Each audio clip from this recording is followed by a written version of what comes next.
La Bible nous dit, et si quelqu'un est plus fort qu'un seul, les deux peuvent lui résister. Et la corde à 3 fils ne se rompt pas facilement. La corde à 3 fils ne se rompt pas facilement. Et c'est là notre verset charnière un peu pour introduire cette étude intitulée La corde à 3 fils de l'identité apostolique. Nous sommes en train de voir la première partie. Le mercredi passé, nous avions vu la première partie de la première partie. Aujourd'hui, nous allons voir la deuxième partie de la première partie. Et on va conclure cette première partie aujourd'hui, qui est la sanctification. Amen. Prions tous ensemble encore une fois. Seigneur, nous te remercions pour le privilège que nous avons de nous réunir, Papa, d'être ensemble dans ta présence. Alors que nous venons pour étudier ta parole, nous reconnaissons encore une fois combien nous sommes des êtres naturels, Papa, des hommes charnels, qui cette parole est folie car elle est esprit, Seigneur. De nous-mêmes, nous avons difficulté à la comprendre, à l'appréhender, Seigneur. Aide-nous, nous te prions maintenant. Aide-moi afin que je la donne sans crainte, ni faveur, ni hésitation. Aide-nous tous ensemble, Père, afin que nous puissions la saisir, Papa, et la chata, adopter cette parole dans nos cœurs, réserver une place de choix où elle va germer, produire le fruit, et que ce fruit nous conduise jusque dans la vie éternelle. Et c'est avec action de grâce dans le cœur que nous te prions ainsi, dans le nom précieux de Jésus. Nous disons tous au nom de Jésus. Alléluia. Et vous pouvez vous asseoir. La fois passée, nous avons commencé à voir un peu cette première partie sur la sanctification et nous avons fait un voyage historique dans l'histoire de l'Église, la naissance de l'Église, qu'est-ce qui était un peu la doctrine apostolique. Nous avons vu comment, dès la naissance de l'Église, alors que l'Église était encore très jeune, aussitôt que le chapitre 6, nous avons tiré la racine un peu de la mondanité ou de cette technique de l'ennemi, à la technique qu'il a de nous mettre dans une position où nous sortons de la couverture de Dieu. Pourquoi? Parce que le diable ne peut pas, n'a pas de pouvoir, le diable n'a pas d'autorité. C'est pourquoi il utilise la tentation. Parce que, croyez-moi, si le diable avait le pouvoir, il n'allait pas nous tenter, il allait nous frapper. Il allait faire, il n'allait pas tenter. S'il tente, c'est pour nous amener à cette place où il a accès maintenant. Et faisant ainsi, il nous attire hors de la protection de Dieu. Et là, il nous frappe. Et nous avons parlé de Nicolaïte qui était la doctrine enseignée par Nicolas, qui a en fait été le premier à introduire un peu la mondanité dans l'Église. Et cette mondanité a fait que l'Église a perdu sa puissance. Et c'est cette mondanité que nous sommes encore en train de combattre aujourd'hui. Vous savez, l'Église a... Je réfléchissais aujourd'hui, le travail de l'Église s'est fait en 2 phases. Première phase, c'est sortir les gens du monde. Et deuxième phase, c'est sortir le monde des gens. Parce que ceux qui viennent dans l'Église viennent déjà nous venons tous déjà marqués par le péché. Nous venons tous influencés par le monde. Mais c'est un travail que de faire sortir les gens du monde. Mais c'est un autre travail que de faire sortir le monde des gens. Et ce deuxième travail, souvent, est de longue haleine, plus difficile parce que les gens résistent, parce que nous sommes des sacrifices vivants. Et quand tu es vivant, tu as tendance à vouloir descendre de l'autel du sacrifice. Tu as tendance à vouloir débarquer de la salle, de la table d'opération. Essayez d'opérer le frère Brunel alors qu'il est vivant sans anesthésie. Vous allez vous battre avec lui et cette opération va être très difficile. Et nous avons vu comment que c'était clair. Le salut est un produit de la grâce de Dieu. Nous sommes sauvés par la grâce de Dieu. Mais c'est aussi clair que la sanctification est une conséquence du salut, est un résultat du salut. Nous ne sommes pas sauvés par les œuvres, mais nous sommes sauvés par la grâce. Nous ne sommes pas sauvés par les œuvres, mais nous sommes sauvés pour les œuvres. Et c'est là où nous avons arrêté la dernière fois. Donc, laissez-moi, à l'introduction, vous dire aujourd'hui que la sanctification n'est pas une question de salut au départ. Au départ, la sanctification n'est pas une question de salut. Au départ, la sanctification est une question de maturité. Mais ce n'est qu'avec le temps, quand on résiste volontairement à ce que Dieu demande, ce n'est plus de l'obéissance, ce n'est plus de l'immaturité, mais ça devient de la désobéissance. Mais explique-moi comment un désobéissant va entrer dans le royaume de Dieu. Je ne peux pas l'expliquer.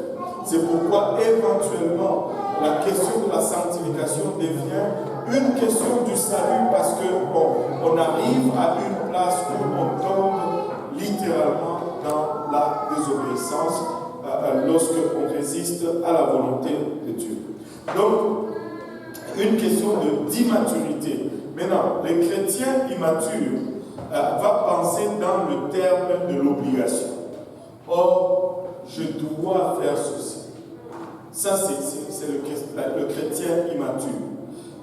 Tu n'es pas mature, tu viens à Dieu, tu vois tout ce que la parole demande et ta réaction, c'est que est-ce que dois-je vraiment faire tout ceci? Et l'immaturité nous pousse à penser dans le terme d'obligation. Mais le chrétien mature pense plus dans le terme de « je veux faire ceci ». Je veux être agréable à Dieu.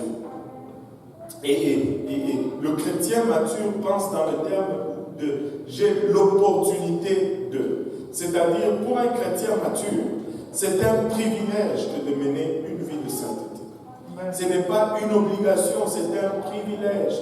Il le fait avec plaisir. On était en train d'échanger aujourd'hui avec quelques frères et on a parlé du mariage. Vraiment, le mariage, c'est le type, c'est l'exemple type de notre relation avec Dieu.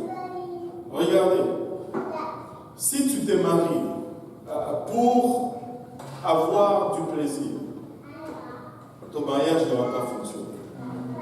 Mais si tu te maries pour faire plaisir à la personne que tu épouses, ton mariage va fonctionner.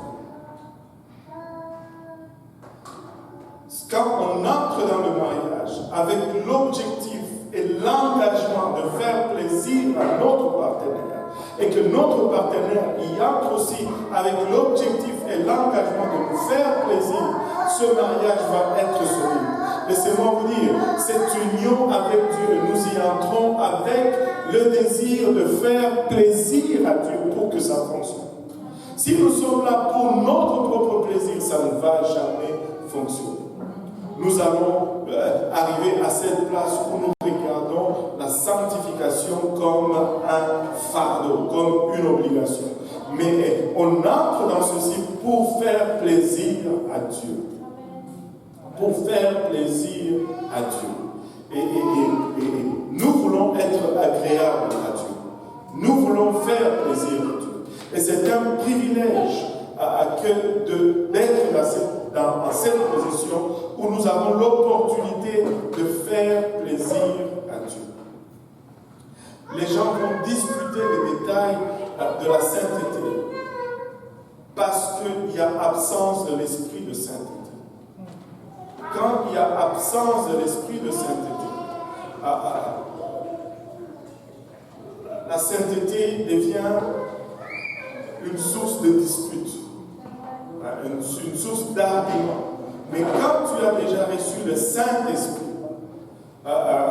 vous savez, il y a des gens qui, juste après avoir reçu le Saint-Esprit,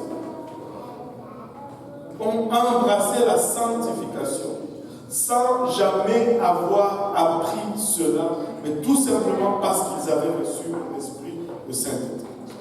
Moi, je me rappelle une de mes premières expériences de l'Esprit de Dieu. J'étais très jeune, je n'étais même pas dans la vérité, mais j'avais reçu l'Esprit de sainteté. J'habitais un appartement sur Summerlake.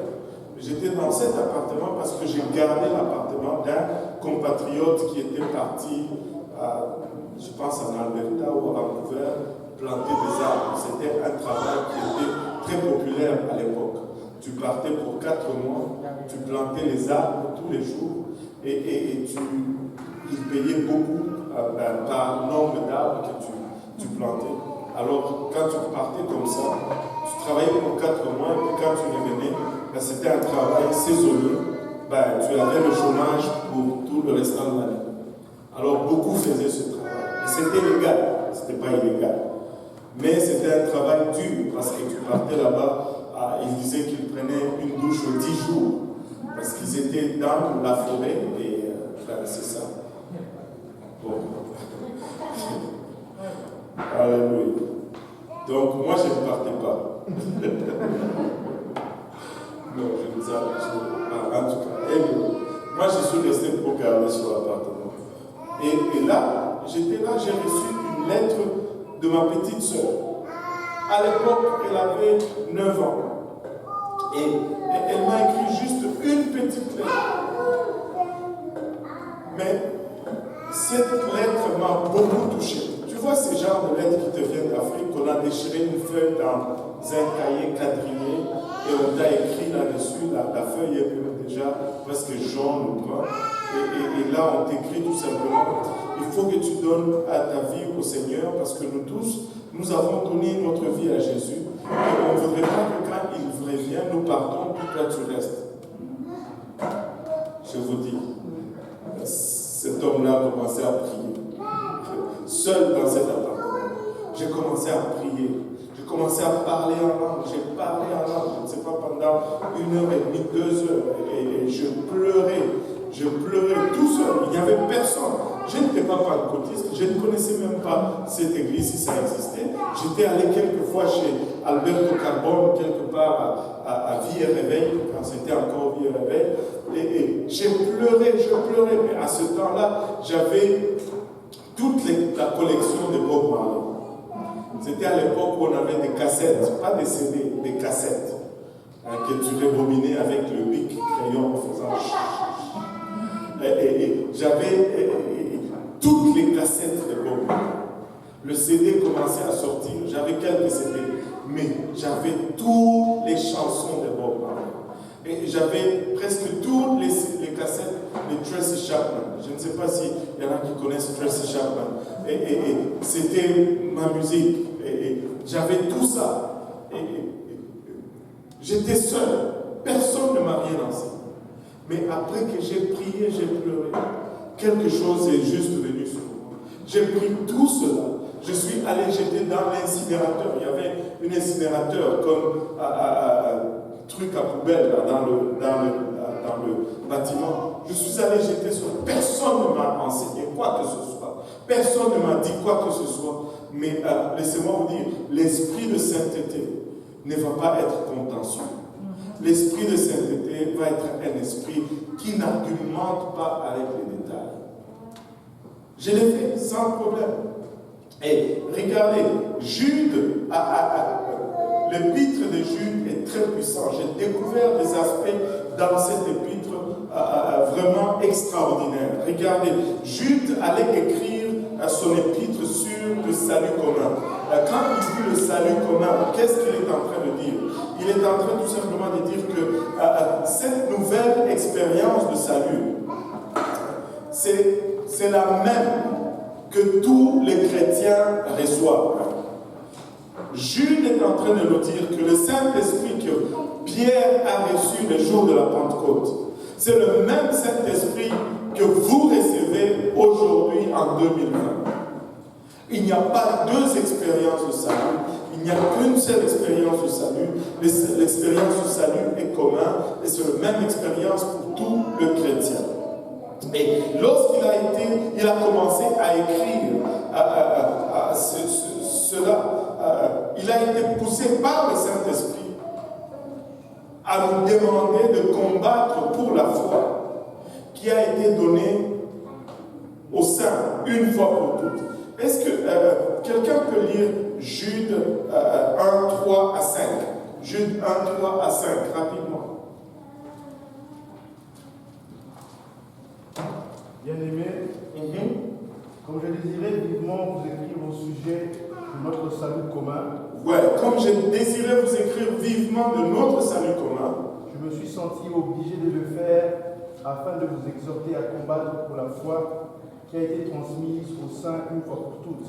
Alors, je me suis obligé de vous exhorter à combattre pour cette foi qui a été transmise au sein une fois pour toutes. Mais regardez qu'est-ce qu'il dit. Car il s'est glissé parmi vous certains hommes dont la condamnation est écrite depuis longtemps.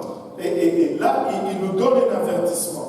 Il s'est glissé parmi vous des hommes qui sont condamnés depuis longtemps. Oui. Des impies qui changent la grâce de notre Dieu en dissolution. Wow! Des impies qui changent quoi? La grâce de Dieu. Nous sommes sauvés par la grâce. Mais ils changent cette grâce en dissolution.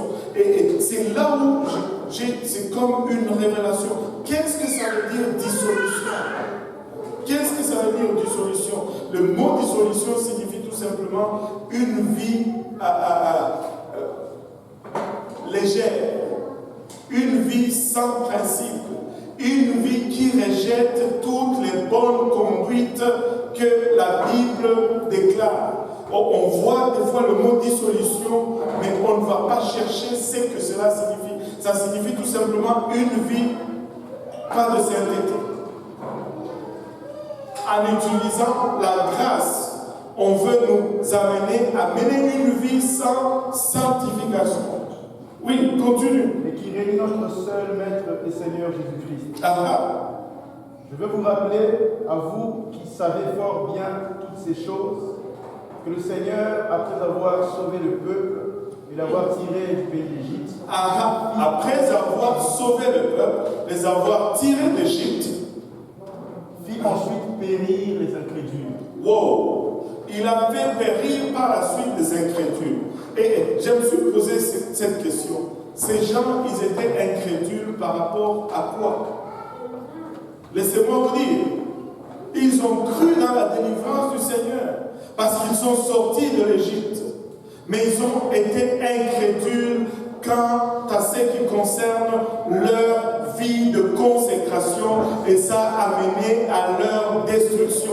Ils sont sortis d'Égypte, mais ils ne sont jamais entrés à Canaan. Laissez-moi vous dire, c'est une chose que d'être sauvé, mais c'est une autre chose que de parvenir au salut.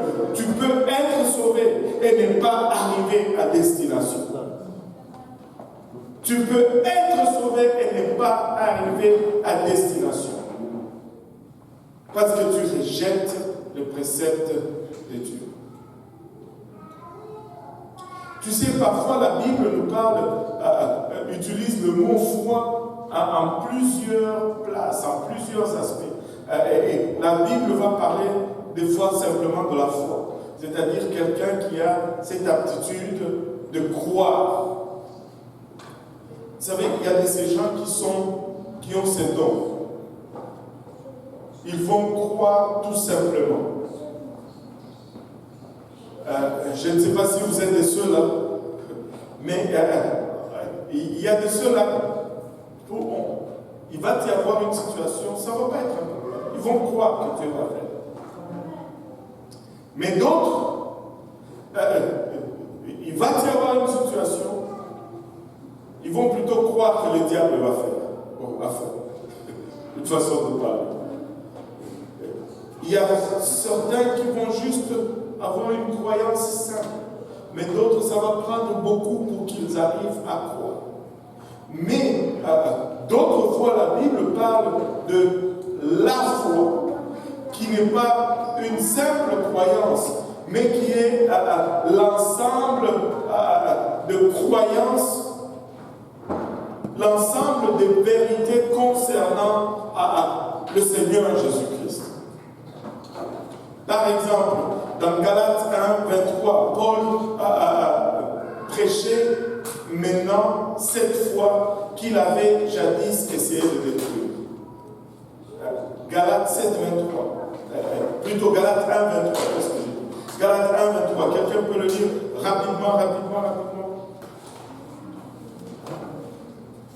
Seulement, vous avez entendu dire qu'autrefois nous persécutés à non seulement la foi qui s'efforçait alors de détruire. Il s'efforçait alors de détruire.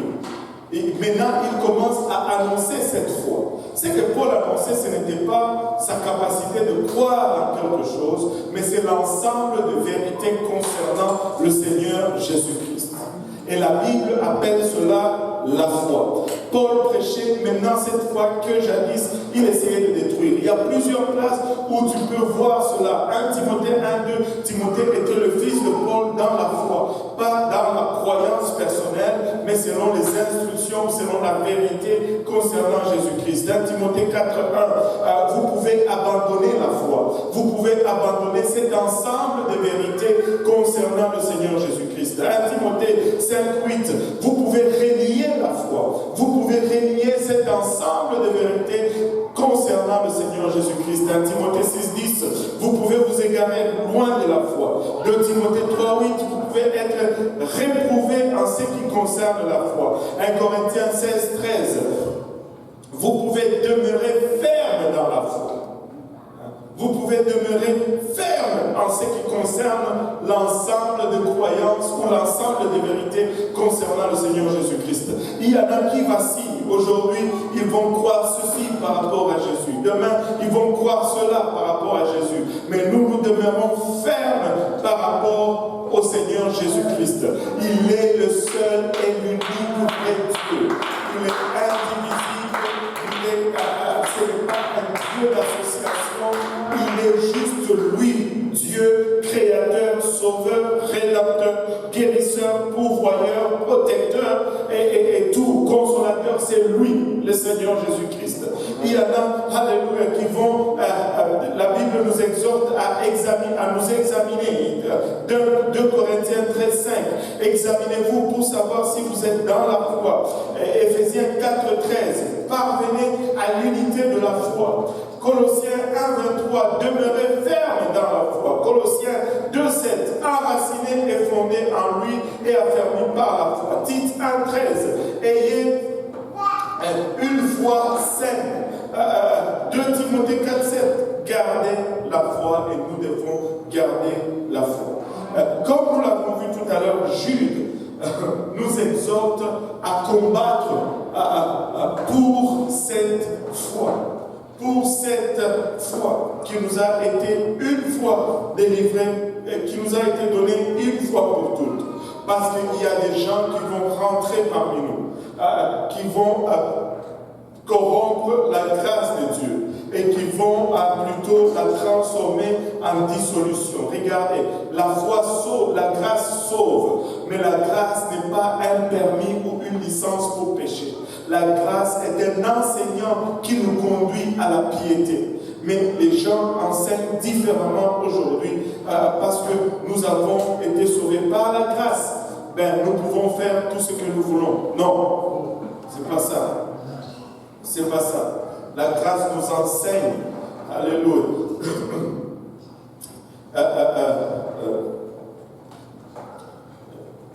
Comment on va dire ce verset?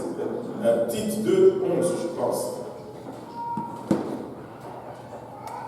Oui, Tite 2, 11, si tu peux.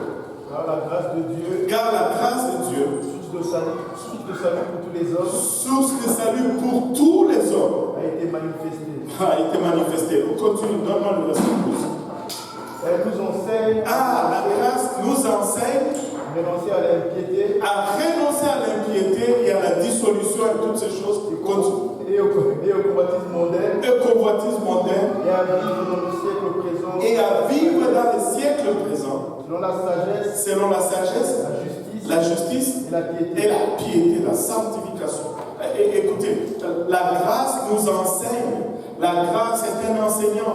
Mais aujourd'hui, les impies font de la grâce de Dieu une dissolution ou un permis de vivre comme et Jude nous donne un avertissement contre cela.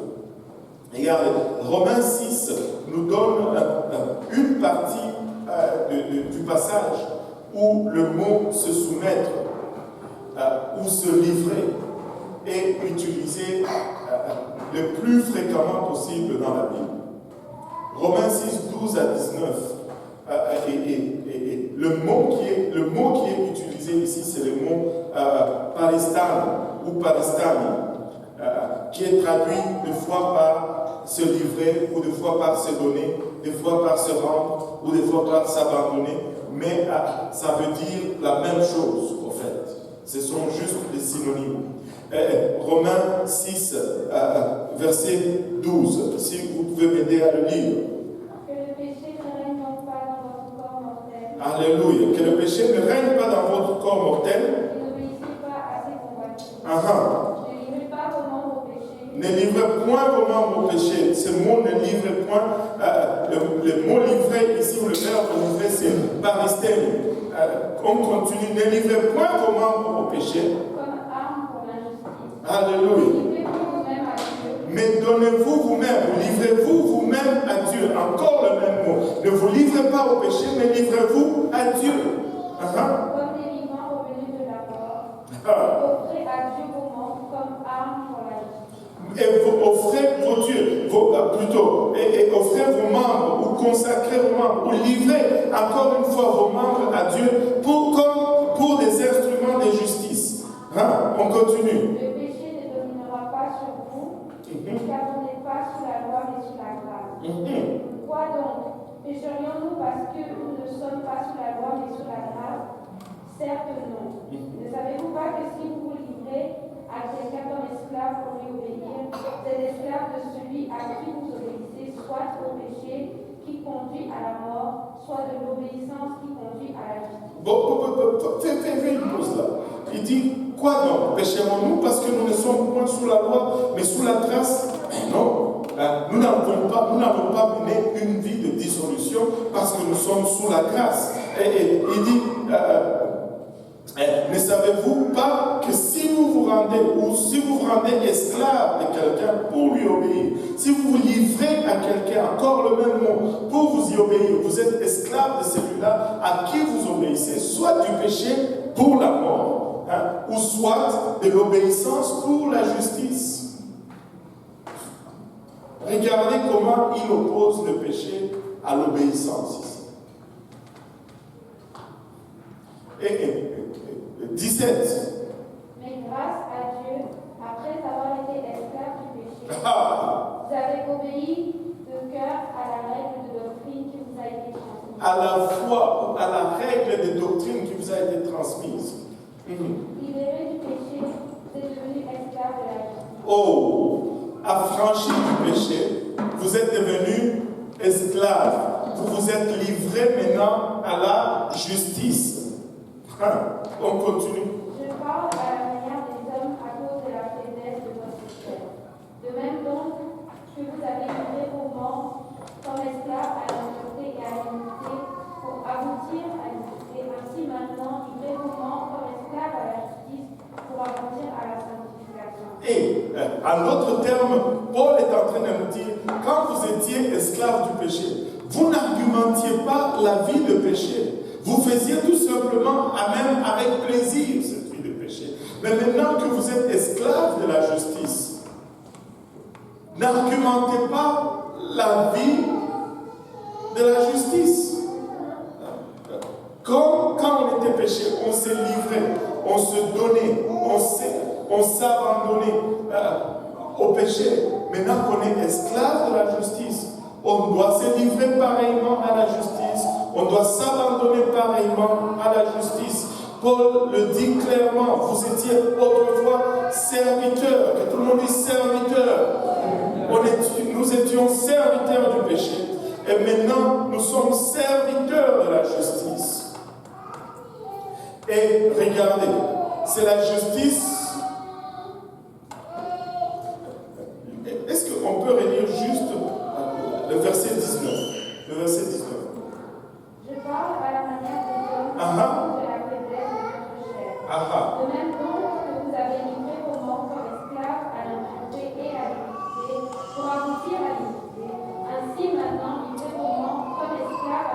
comme un esclave à la justice. Pour aboutir à quoi? Pour aboutir à quoi? À la sanctification. À la sanctification.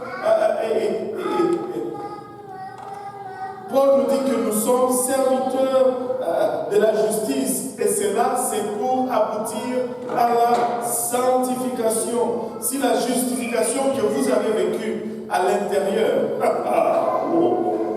regardez ceci, livrez maintenant comme esclaves, ainsi livrez-les Romains, maintenant comme esclaves à la quoi?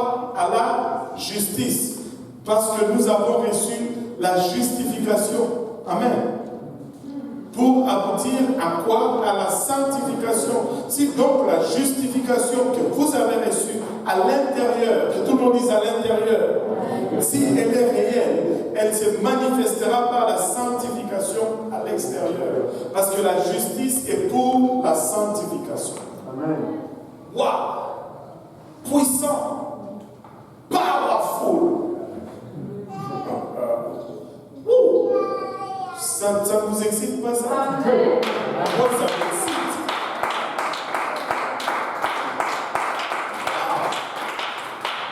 La justice à la sanctification.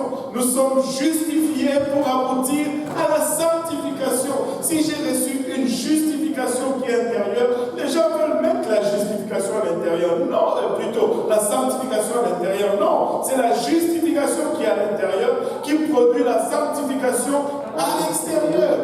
Dieu n'est pas... Oh Seigneur Jésus.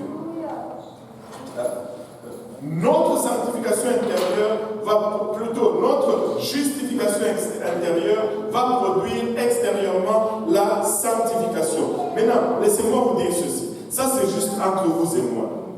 Entre vous et moi. Ça doit être clair. Soyons clairs. Dieu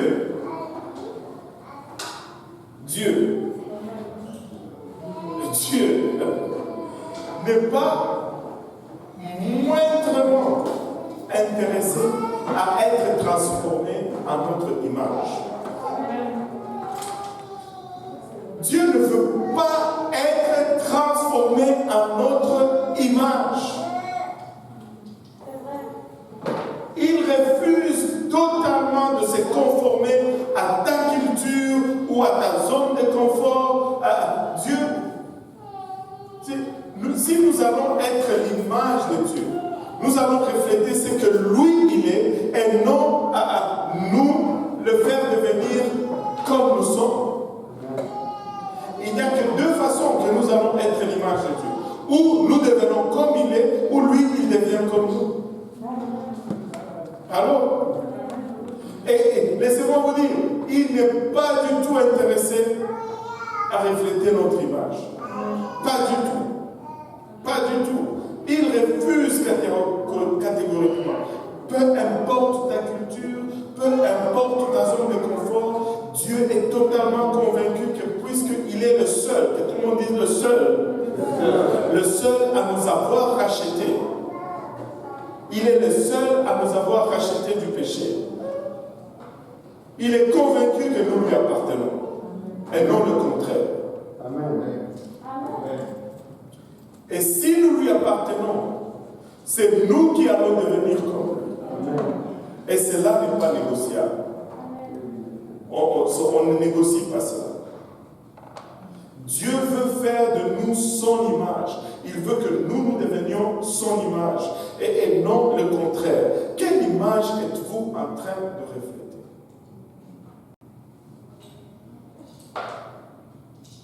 Donc, en d'autres termes, si vous avez expérimenté le salut, cette expérience vous changera d'une manière que vous n'auriez peut-être jamais imaginé auparavant.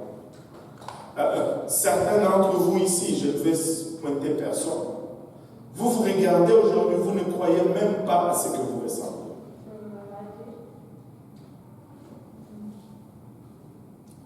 Si vous reculez même un jour avant votre salut, vous n'aurez jamais pensé que vous allez paraître comme vous paraissez. et même que vous aviez en aversion cette apparence. Maintenant, vous aimez cette apparence. Oh Seigneur Jésus. J'étais à l'Est, une fois j'enseignais la sanctification. Il y a une jeune dame qui s'est levée et dit, pasteur, moi je vais donner un témoignage. Elle s'appelle Marilyn. Elle a donné son témoignage publiquement et je vais le donner aussi publiquement parce que ça ne la dérange pas. Elle a quelques enfants, je pense qu'elle a 4 ou 5 enfants. Elle dit, avant de venir au Seigneur, elle ne s'habillait pas bien. Et malgré qu'elle était mère d'autant d'enfants, quand elle marchait sur la rue, les gens lui manquaient de respect. Les gens la courtisaient, l'abordaient, et c'était très irrespectueux. Mais elle dit, pasteur, depuis que j'ai commencé à pratiquer la sanctification, je me fais respecter sur la rue. Ça, c'est pas moi qui a dit ça. Et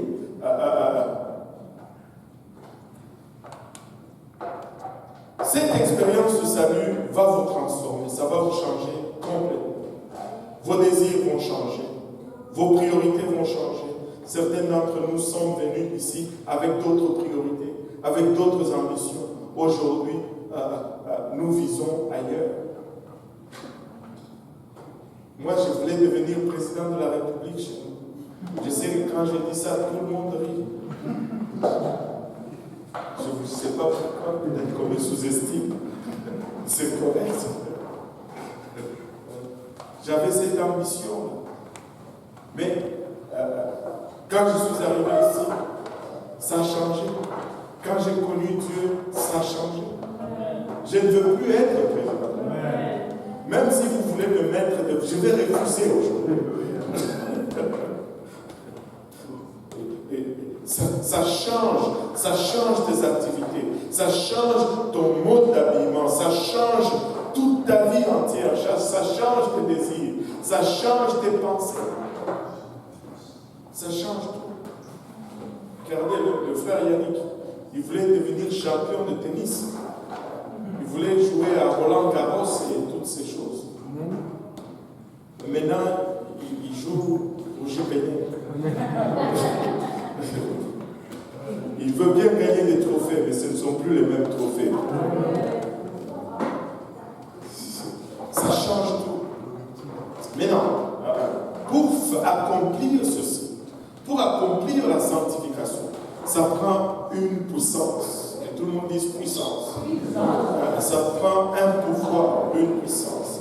Mais il existe, et sur ce point, très souvent, nous faisons la confusion. Il existe 2 grands types de puissance ou de pouvoir spirituel dans le Nouveau Testament.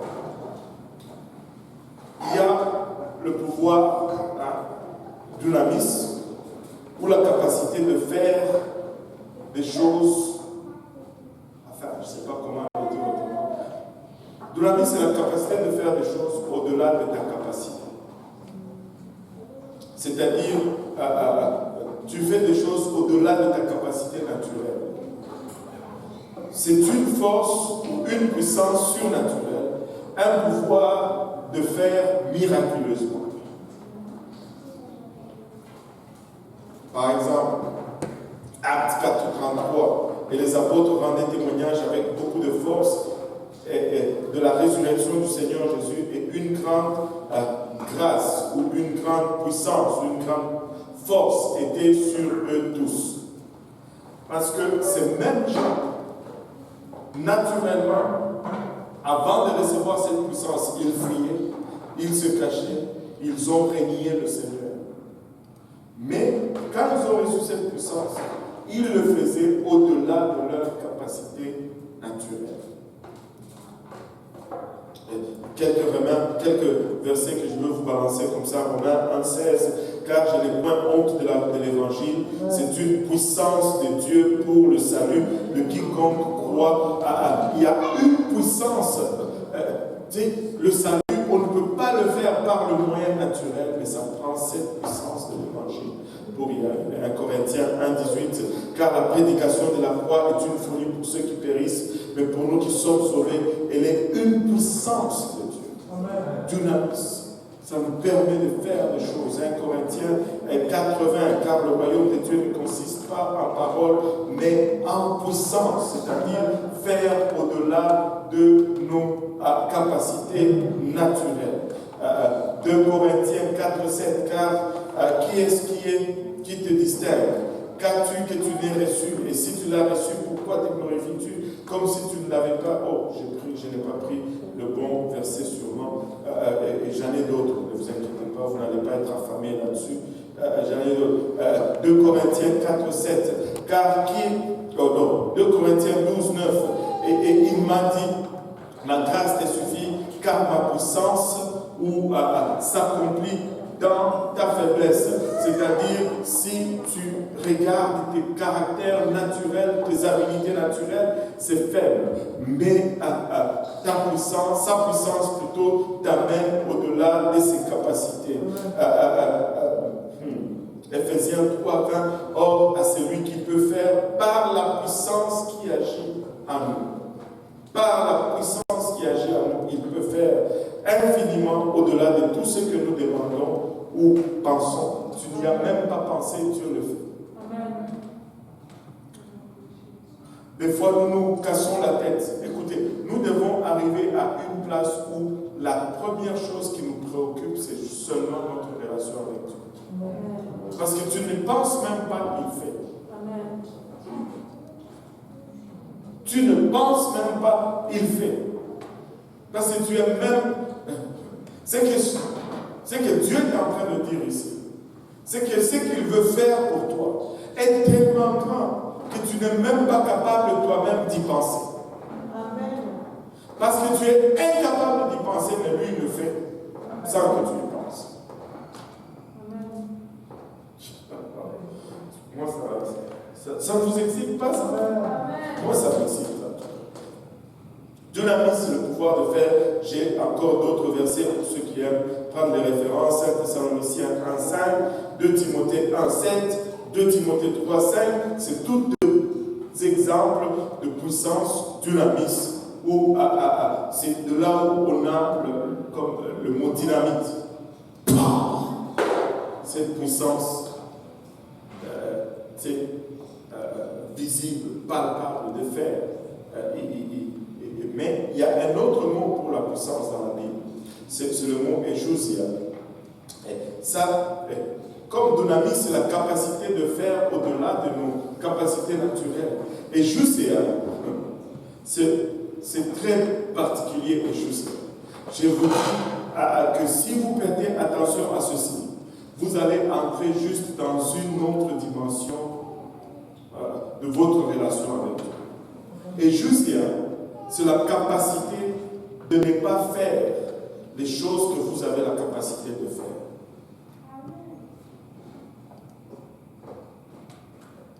Dunamis, c'est la capacité de faire au-delà de votre capacité. Mais Ejousia, c'est la puissance de ne pas faire ce que tu es capable de faire actuellement.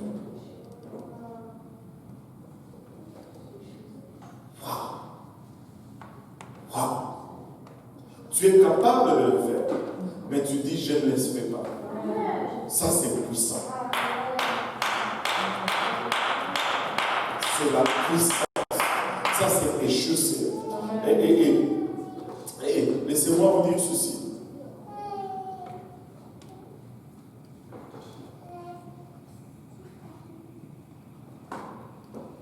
La croix est l'exemple parfait de ce type de pouvoir.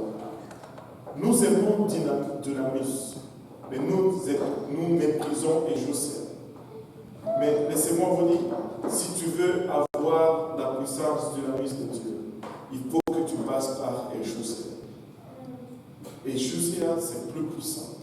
Ejousia, c'est le type de puissance de la croix. Regardez Jean chapitre 10, verset 18. Jean chapitre 10, verset 18.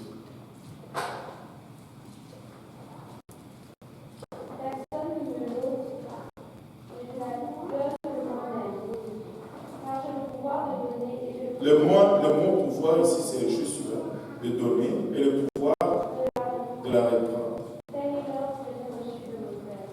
En d'autres termes, Jésus a dit, j'ai le pouvoir de défendre ma vie, mais je ne le fais pas. J'ai le pouvoir de garder ma vie, mais je ne le fais pas. Si on me crucifie, ce n'est pas parce que je suis impuissant.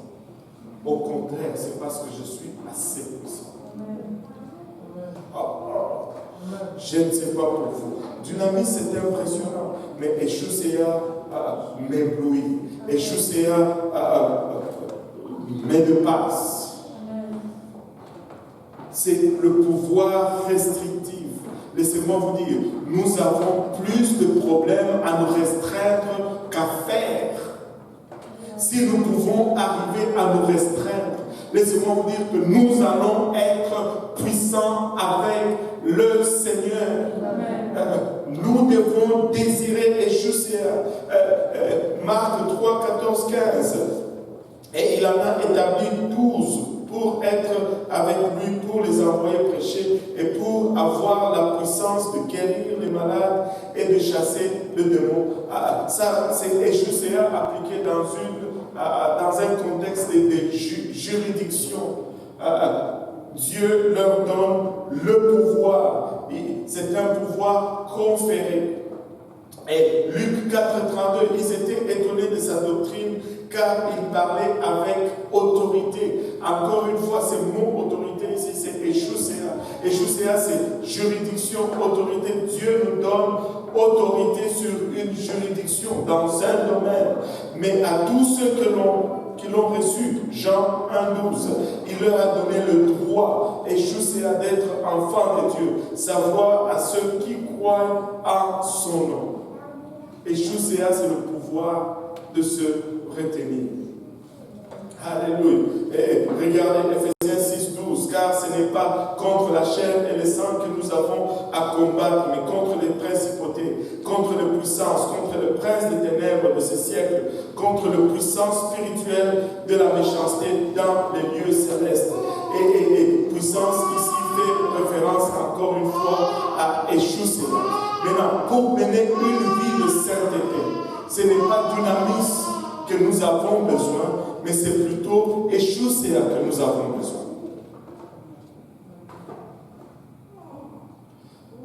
C'est plutôt Échouséa que nous avons besoin. 1 Corinthiens 6,12. Toutes choses me sont permises, mais toutes ne sont pas profitables ou utiles. Toutes choses me sont permises, mais je ne me rendrai esclave d'aucune. Un pouvoir de restreindre, un pouvoir de se dire non.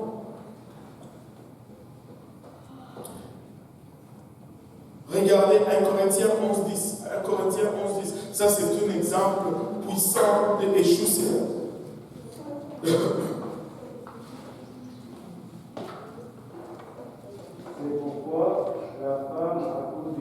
C'est pourquoi la femme, à cause des anges, doit avoir sur la tête une marque d'autorité. Échouséa. Alléluia. Maintenant, ce verset, c'est un des versets qui est le plus mal compris en ce qui concerne l'interaction angélique dans le monde naturel aujourd'hui. En raison de sa place unique, la femme, dans la création, une femme soumise a un pouvoir Échouséa ou de restreindre sur sa tête. Et ce mot Échouséa signifie liberté d'action, permission, autorité, influence ou pouvoir délégué ou juridiction. Qu'est-ce que ceci signifie? Vous savez, l'homme et la femme ont reçu des caractères distinctifs qui distinguent le genre. Donc l'homme a la barbe et la femme n'en a pas. Et ils ne peuvent rien faire pour changer cela. La femme a les seins, l'homme n'en a pas. Et il n'y a rien qu'il puisse faire pour changer cela. Ce sont des caractères physiques naturels. L'homme est fait avec une morphologie. Quand tu vois un homme, tu sais que c'est un homme. Quand il marche, parce que tu vois sa forme physique, c'est un peu... bon, j'allais dire brouillon, mais le frère Brunel était trop proche de moi, je me suis retenu. Alléluia. Il a, les mollets sont durs, donc il est plat. Mais quand tu vois une femme, elle a plus de courbes, de rondeur, et tu peux dire, ça c'est une femme, ça c'est un homme, même si tu le vois de loin. Amen. Alléluia. Maintenant, Dieu leur a laissé un caractère que l'homme peut changer et que la femme peut changer pour confondre son image. L'homme peut laisser les cheveux pousser longs et ressembler à une femme.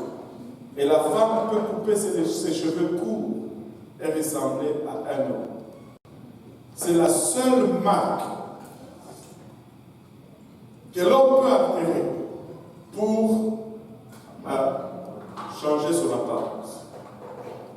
Et quand la femme ne coupe pas volontairement ses cheveux, les anges voient cela comme une marque de soumission. Ils s'approchent d'elle parce qu'ils voient la soumission. Et ils sont à sa disposition, à la disposition de cette femme. Femme, regardez, vous êtes puissante dans le Seigneur. Et quand vous avez cette marque d'autorité sur vous et que vous priez, vous bougez littéralement des cohortes angéliques à l'intervention en faveur de votre famille, en faveur de votre église, en faveur de votre maison, en faveur de votre voisinage. Écoutez, mais ça prend cette marque de soumission sur ta tête. Les ciseaux ne rentrent pas dans la tête d'une femme.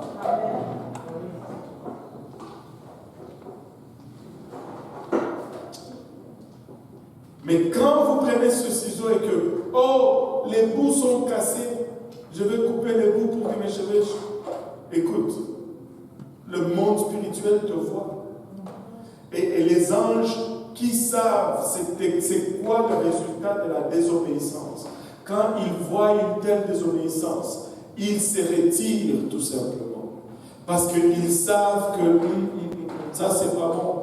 Ils ont vu qu'est-ce qui est arrivé lors de la désobéissance dans l'éternité passée à Lucifer et à sa cohorte. Et ils ne veulent pas être associés à cela. Ils ne sont pas là. Ils ne sont pas là. Maintenant, ça c'est une responsabilité, c'est un privilège. Les gens disent de fois, oui, c'est une grosse responsabilité. Pourquoi moi? Laissez-moi vous dire, ça c'est une marque de confiance que Dieu place sur la femme. Il n'a pas fait confiance à l'homme pour cette responsabilité. Il a fait confiance à la femme pour cette responsabilité.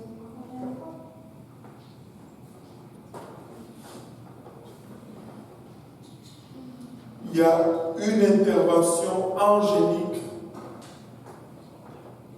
dans l'environnement d'une femme avec cette marque d'autorité sur sa tête. Regardez, est-ce que c'est une coïncidence? Regardez un peu. 1 Timothée 2, 8, 10.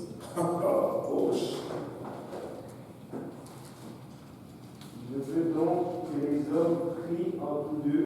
Que les hommes prient en tout lieu. En élevant des mains pures, sans colère ni mauvaise pensée. Je veux aussi que les femmes, vêtues d'une manière décente, avec pudeur et modestie, ne se parent ni de tresses, ni d'or, ni de perles, ni d'habits somptueux, mais qu'elles se parent de bonheur. Comme il convient à des femmes qui font profession de servir Dieu. Regardez ceci. Je ne sais pas si ça vous saute aux yeux, mais pour les hommes, les normes de sainteté sont des actions.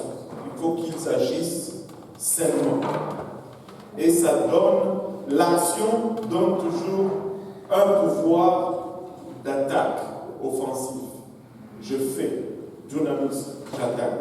Mais pour les femmes, les standards de sainteté, c'est l'apparence. Il faut qu'elles paraissent saintes. Ça, c'est un pouvoir, pouvoir défensif. Et vous savez, une des raisons pourquoi, si nous reculons 20 ans en arrière, le monde était différent. 20 ans en arrière, un policier vous arrêtait, vous disiez oui monsieur, n'est-ce pas? Ou monsieur l'officier. Mais aujourd'hui, un policier t'arrête, tu les tiens dans les chemises, tu te bats avec lui. Parce que l'autorité n'est plus respectée comme c'était autrefois. Maintenant, les problèmes, il y en a toujours eu. Mais le manque de respect de l'autorité ne va jamais apporter la solution. Ça va juste empirer la situation. Dans le monde d'aujourd'hui, l'autorité est complètement bafouée. On ne reconnaît plus l'autorité. Mais vous savez quoi? Cela s'infiltre même dans l'Église. Une fois, quand un policier disait, on faisait tout simplement. Quand le prédicateur prêchait, on faisait tout simplement. Mais ça a amené une tendance dans le passé. Nos anciens nous disaient tout simplement ce qu'il fallait faire et c'était suffisant. Moi, aujourd'hui, dire juste quoi faire, ce n'est plus suffisant. Il faut expliquer le pourquoi de ce qu'on doit faire. Mais le fait de ne pas avoir expliqué pourquoi, cela ne veut pas dire que nos anciens étaient dans l'erreur. Allô? Ils ne nous ont peut-être pas dit pourquoi, mais oh qu'ils étaient vraiment dans l'affaire en plein dans le monde. Savez-vous, avez-vous réalisé toujours comment quand ça change? Quand tu es petit, tu penses que tes parents, ce sont les plus forts, les plus intelligents, ils connaissent tout. Et puis tu arrives à un certain âge, tu commences à te dire, tes parents ne sont pas aussi forts, ils ne connaissent rien. Et puis après, tu arrives à l'autre âge, tu comprends pourquoi tes parents faisaient ci, faisaient ça. Mais nos anciens, les choses qu'ils nous ont enseignées, même s'ils n'ont pas peut-être fait un bon travail à nous expliquer le pourquoi, mais laissez-moi vous dire, ils nous ont donné leur juste. Ils nous ont donné leur juste. Ils nous ont donné leur juste. La culture de l'Église aujourd'hui est peut-être devenue plus libérale. Mais Dieu n'a jamais changé d'avis sur le comment un croyant apostolique doit se comporter, comment un croyant apostolique doit s'habiller ou comment un croyant apostolique doit parler. Dieu n'a pas changé d'avis là-dessus. Et nous étions une fois serviteurs de l'iniquité. Nous étions esclaves du péché. Nous n'argumentions pas avec ce que le péché demandait. Mais aujourd'hui que nous sommes serviteurs de la justice, n'argumentons pas avec ce que la justice demande. Soumettons-nous. Maintenant, vous savez, nous sommes une église où tout le monde est le bienvenu. Amen.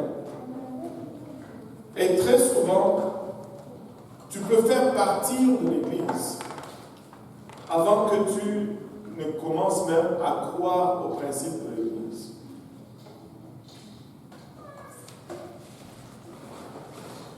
Allô? Et ça, vous pouvez peut-être ne pas le croire, mais c'est toujours souvent le cas. Je me rappelle beaucoup, surtout pour les dames. Elle va venir, elle va sentir la présence et la puissance de Dieu. Elle va être contente, mais elle va être tellement captivée par la présence de Dieu et par la fraternité, tout ce qui se fait, qu'elle ne va même pas voir le standard de la sainteté. Ce n'est que quelques mois plus tard qu'elle va réaliser que, oh, il y a des choses qui sont requises ici. Et c'est là où le combat commence. On appartient avant même de croire à ce qui est passé. On appartient avant même de croire à ce qui est passé.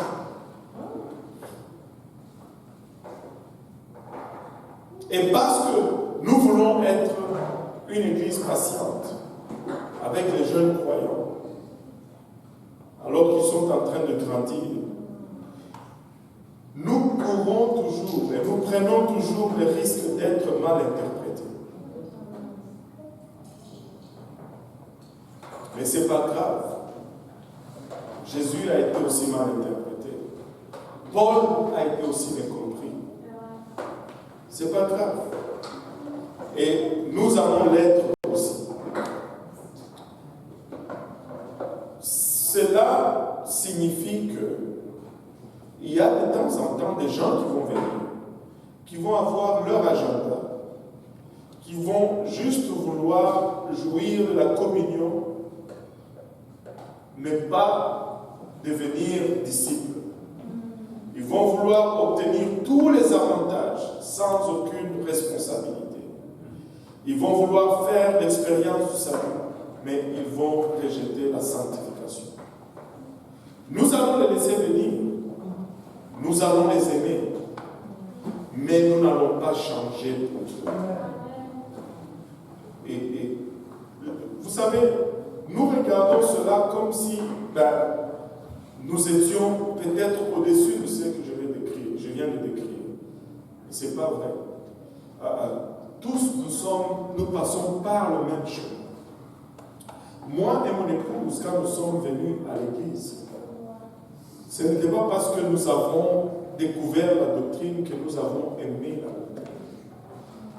Nous sommes venus pour être mariés seulement et à résoudre la crise qui était dans notre vie. Et quelqu'un a été patient avec nous. Et pendant le processus, nous avons découvert cette vérité profonde. Et nous l'avons adoptée. Et maintenant, elle nous a transformés. Nous n'avons pas transformé l'Église, mais c'est elle qui nous a transformés. Et l'Église doit rester comme ça. Nous n'allons pas changer. Nous n'allons pas laisser tomber cette sanctification. Nous n'allons pas dévier même pas d'un pouce de ceci. Ceci reste notre standard. Et nous allons aimer tous ceux qui viennent, avec ou sans agenda. Nous allons être patients avec tout le monde, mais nous n'allons jamais changer. Nous n'allons jamais changer.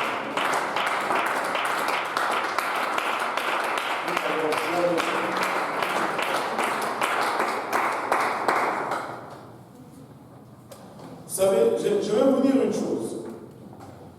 La raison pour laquelle nous sommes tous ici, chacun de nous tous ici, et même ceux qui suivent en ligne, la raison pourquoi nous sommes ici et que nous ne sommes pas ailleurs, c'est la puissance de Dieu. C'est cette puissance de Dieu qui est au milieu de nous. Laissez-moi vous dire ceci.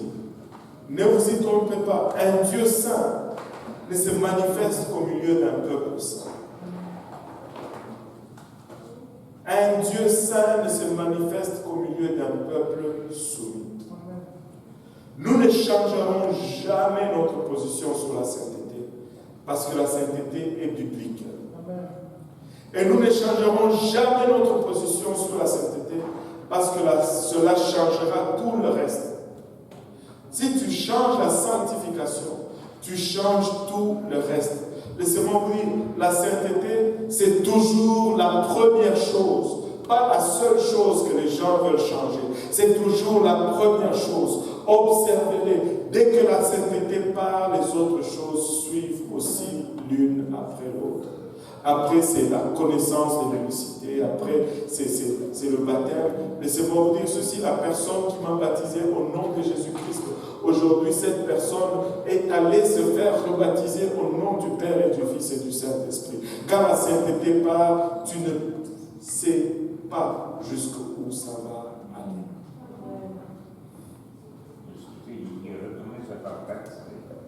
Oui, au nom du Père et du Fils et du Saint-Esprit. C'est incroyable, le frère Robert n'arrive pas. Tu l'as pas mal entendu, c'est vraiment ce que j'ai dit. Nous n'avons pas commencé au début. Nous n'avions pas toute cette classe que nous avions aujourd'hui. Aujourd'hui, je crois que c'est encore pareil. Je ne sais pas si vous avez fait l'expérience. Moi, j'ai fait l'expérience, je l'ai expérimenté, c'est vrai. On me disait que si tu allais chez le pasteur Yannick, que tu sonnais même à 2h du matin, il sort toujours en costume. Il n'avait pas toujours cette place quand il avait commencé. Il venait à la réunion de prière dans les habits des joueurs camerounais. C'était qui Samuel et toi. Mais maintenant, quand tu le vois, il est en veste. Je n'ose pas venir à l'étude biblique sans ma veste. Je vais me faire fustiger par le pasteur Yannick. Et nous n'étions pas là quand nous avions commencé. Ça, c'est du point de vue personnel. Mais du point de vue Église, regardez. Nous n'avions pas ce même luxe, ce même confort, cette même reconnaissance quand tout avait commencé. Nous étions la risée de tous.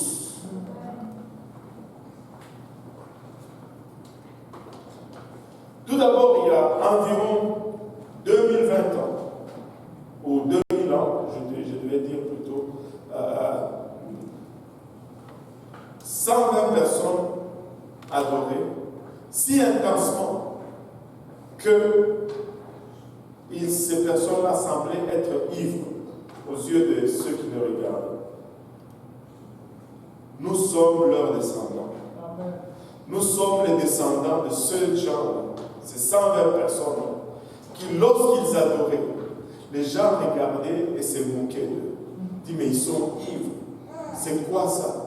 C'est l'hystérie de masse. C'est du n'importe quoi. Nous sommes ceux-là. Nous sommes leurs descendants, en fait.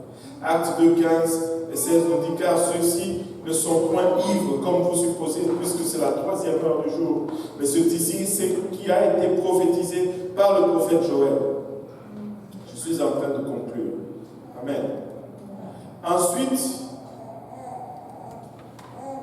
il y a eu 60 personnes. Il y a environ 114 ans, dans un vieux bâtiment décrépit, et ça c'était au 312 de la rue Azusa Street. C'était dans une partie industrielle de la ville de Los Angeles. Le réveil qu'ils ont déclenché là-bas, sans interruption, qui a commencé juste avec une réunion de prière, et cette réunion de prière était sans arrêt, jour et nuit, pendant plus de 3 ans.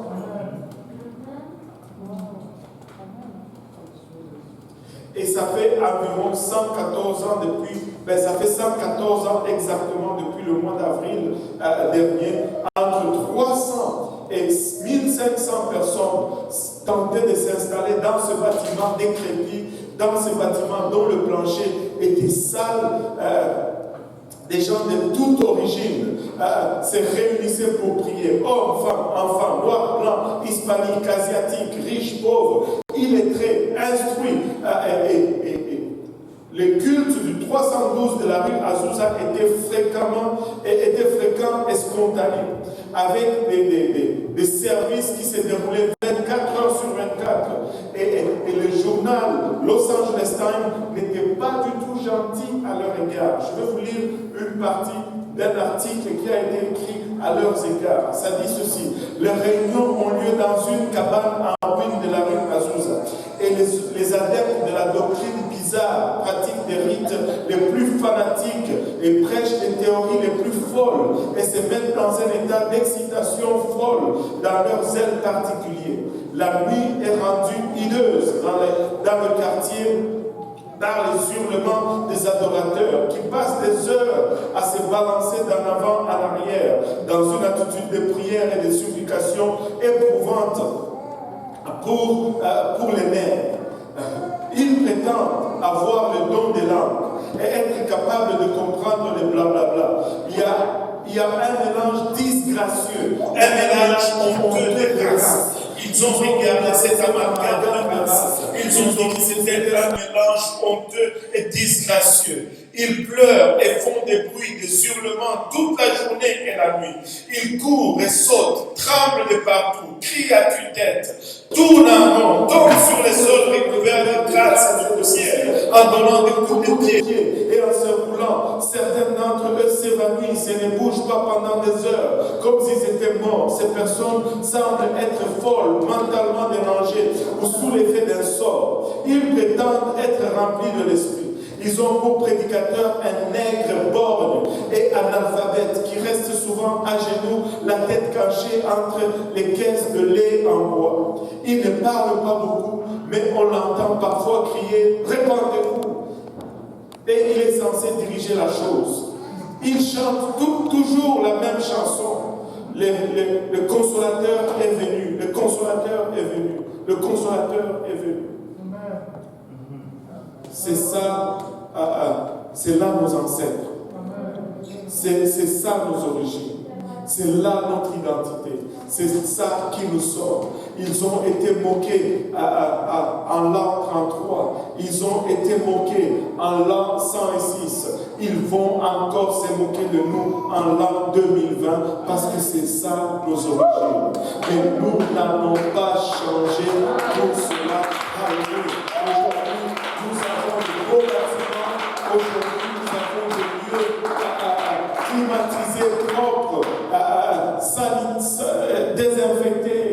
Et tout, je fouille le mot sanitiser, désinfectés et tout le kit. Mais nous n'avons pas commencé là. Si eux n'ont pas eu honte, malheur sur nous, si nous commençons à avoir honte de nous aujourd'hui, alors que Dieu nous a amenés là où nous sommes.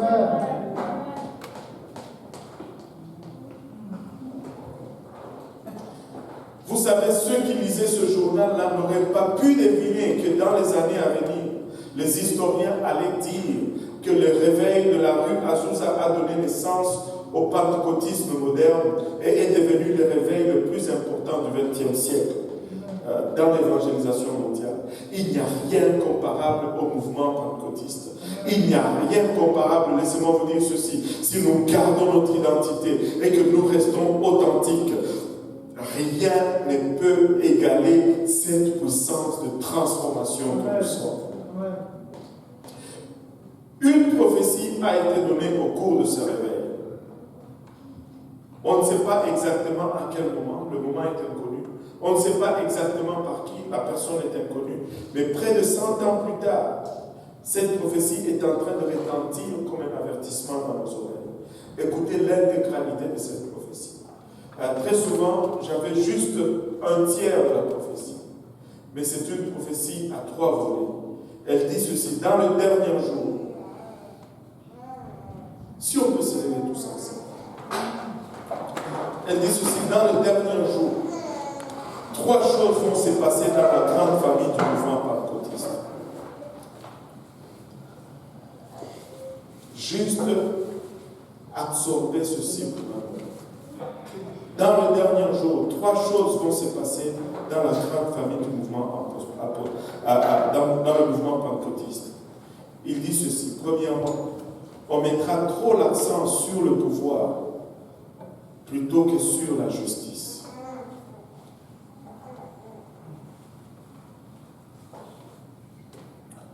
Deuxièmement, on mettra trop l'accent sur les dons de l'esprit plutôt que sur la seigneurie du Christ. Troisièmement, il y aura une importance excessive accordée à la louange, à un Dieu à qui ils n'ont pas prié. Et laissez-moi vous dire ceci. On est en train d'observer ces choses aujourd'hui. Aujourd'hui, on dirait qu'on désire plus le pouvoir plutôt que la justice. Écoutez, même si nous n'avions aucun pouvoir, mais si nous menons une vie juste selon la parole de Dieu, nous allons y arriver. On mettra trop l'accent sur le don spirituel plutôt que sur la seigneurie du Christ. On ne veut pas être soumis à Christ, mais on veut tout simplement exercer les dons spirituels. Nous sommes en train de vivre ce temps où on fait d'un mouvement aussi profond, aussi important, juste une parodie. C'est d'une tristesse. Il y aura une importance excessive accordée à la louange. Et combien de musiciens chrétiens existent aujourd'hui? Mais tu regardes leur standard de vie. Tu doutes même qu'ils ont une vie de prière. Tu doutes même qu'ils connaissent le Seigneur à qui ils sont en train de chanter. Parce qu'il n'y a aucun reflet de ces dieux dans leur image. Ils veulent donner à Dieu leur image. Et Dieu dit non, c'est nous qui devons être à son image. C'est nous qui devons être à son image. Maintenant, allons-nous être une église différente de celle du livre des Actes? Ou allons-nous être une église différente de celle de la rue d'Azusa? Ou allons-nous être le même genre d'église que le livre des Actes, ou le livre d'Azusa, ou le réveil d'Azusa nous décrit? Oui, nous avons la doctrine qu'ils ont prêchée. Il n'y a pas de doute là-dessus. Et cette doctrine fonctionne toujours. Mais nous avons besoin désespérément de revenir à la discipline qu'ils avaient. Nous devons revenir à la discipline qu'ils avaient. Nous avons la doctrine, mais si nous n'avons pas la discipline, nous n'allons pas être efficaces. Que Dieu nous aide. Que Dieu nous aide à développer la même discipline. Le même discipline. Prions tous ensemble.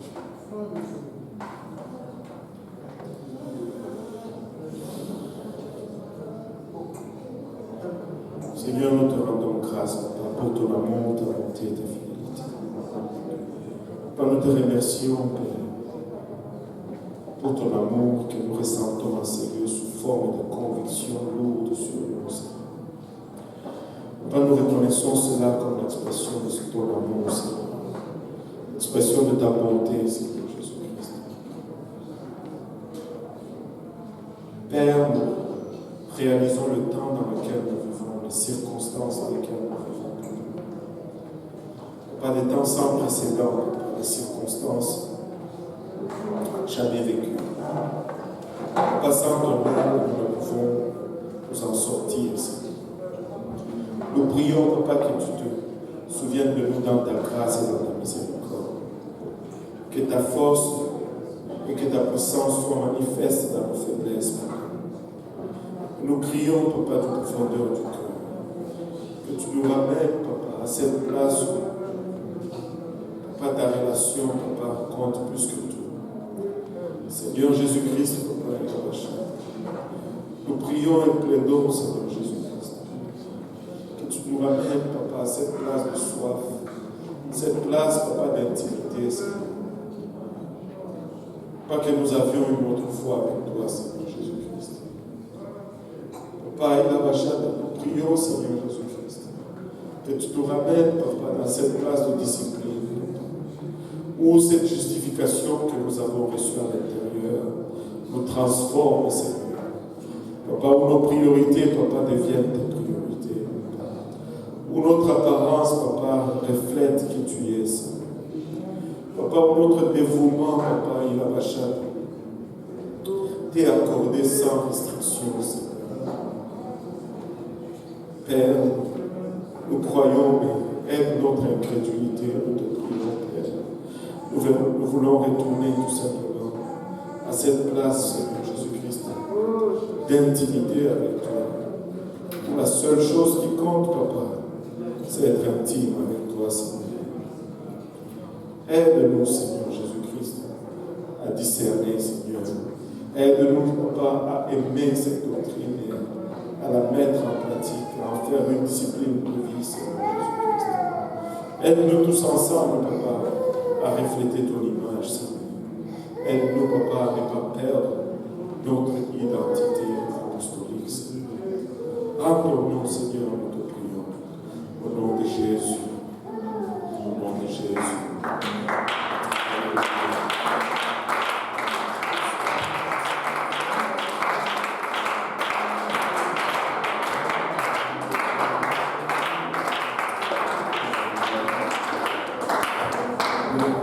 Nous ne voulons pas perdre notre identité apostolique. Amen. Alléluia. Saluez votre voisin à 2 mètres et rendez-vous le dimanche samedi, le mercredi prochain pour la suite de cette étude sur la corde, 3 fils de notre identité apostolique.